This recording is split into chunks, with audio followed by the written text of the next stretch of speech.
Your Vote coverage continues now with Action 2 News at 4:30 anchor Chris Ruffalo. Details now from a new poll of state voters.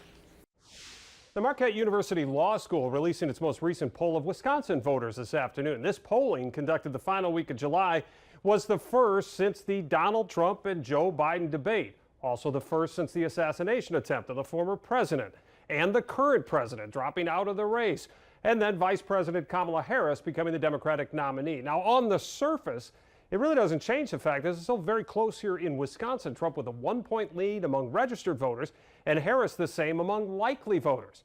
But the underlying numbers support the anecdotal evidence that the change at the top of the Democratic ticket has changed the narrative. Democrats were really down with Biden as the nominee and had trailed Republicans by 20 points in enthusiasm all year long.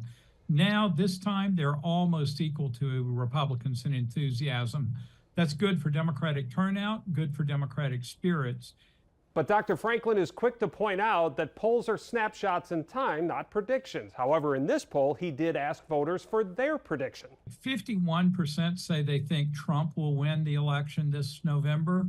39% say they think Harris will win, and the rest say they don't know. And when we ask them, do you think Biden would be or Trump would win, only 20% thought Biden could win. So Harris is getting twice as many people thinking she could win. This polling included 877 registered voters. The margin of error was 4.6, and 801 likely voters with a 4.8 margin of error. The MU Law School will release poll results from national voters tomorrow.